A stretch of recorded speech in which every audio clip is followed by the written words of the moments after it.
Depuis le lundi dernier, la République de Guinée n'a pas de gouvernement suite à un communiqué de la présidence de la République lu à la télévision nationale. Le général Mamadi Doumbouya a décidé de dissoudre le gouvernement Gomu et a laissé la charge aux secrétaires généraux d'assumer la continuité des affaires courantes de l'État.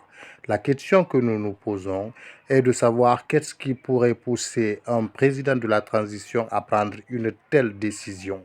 La réponse a été donnée par M. Sékou de Silla, professeur de droit à la retraite. Les choses s'analysent dans leur contexte. Nous pouvons nous-mêmes nous poser la question de savoir dans quel contexte nous sommes. Est-ce que nous sommes dans un régime présidentiel? Est-ce que nous sommes dans un régime parlementaire? Est-ce que nous sommes dans un régime juridiquement normal? Juridiquement, le régime est atypique, on ne dira pas qu'il est normal, mais il peut avoir des fondements sur lesquels il se repose. Si on revient sur le plan purement juridique, dans un État comme le nôtre, et même en situation normale, le président est le seul dépositaire du pouvoir réglementaire. Mais dès lors que le président a nommé les hauts cadres, les cadres de l'armée et les cadres civils à des postes, et que ces nominations ont porté fruit, ça veut dire que c'est lui seul qui dirige. Dépositaire donc du pouvoir réglementaire, il a le pouvoir de nomination et le pouvoir de destitution. Parce qu'il dispose de renseignements que nous n'avons pas, il dispose d'informations que nous n'avons pas, et dans tous les cas, le gouvernement se reposant sur lui, si l'action gouvernementale est bien faite, ça y va de son honneur et de son renom. Concernant les bisbilles qui ont conduit à la dissolution du gouvernement entier, M. Sékou de Silla laisse entendre que l'ex-ministre d'État garde des Sceaux n'avait pas les prérogatives ni pour arrêter son chef hiérarchique, ni s'opposer à ses décisions sans faire recours au chef de l'État, tout en martelant que c'est le manque d'expérience professionnelle qui a joué sur Alphonse Charles Wright.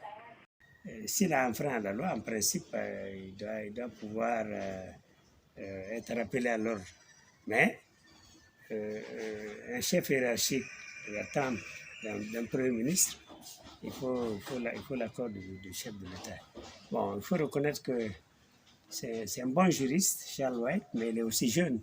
Le manque d'expérience peut avoir une certaine influence dans l'action de l'homme. Que le ministre Charles White, sans l'aval du chef de l'État, ne pouvait pas faire arrêter le Premier ministre, qui est de toutes les façons le chef du gouvernement. Faire arrêter un Premier ministre peut entendre arrêter le travail du gouvernement. C'est un garçon que moi j'aime beaucoup par sa vivacité et par sa clairvoyance, mais il faut reconnaître que l'expérience a un peu manqué parce que le ministre n'est pas que technique, il est aussi politique.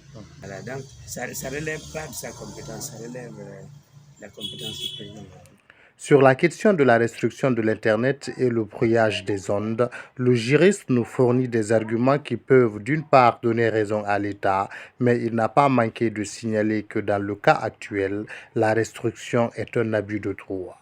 Ça peut être un droit, mais ça peut être analysé comme un abus de droit. Et normalement, l'État aussi doit pouvoir s'auto-limiter dans ses pouvoirs. A contrario, lorsque le problème de sécurité est invoqué, tout le monde est lié. La sécurité, même au sein des Nations Unies, est une exception. Et quand le problème de sécurité est invoqué, on est un peu fragilisé parce qu'on ne maîtrise pas la sécurité. Ensuite, l'État n'est pas obligé de donner toutes les explications relatives au problème de sécurité. Donc, le problème de sécurité, c'est une exception derrière laquelle l'État peut s'abriter. Et quand cette exception est invoquée, on est lié.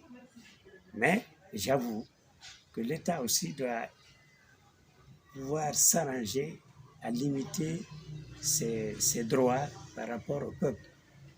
A signaler que les différentes revendications du mouvement syndical commencent à porter fruit car la restriction de l'Internet a été levée, mais les autres points de revendication ne sont pas encore satisfaits.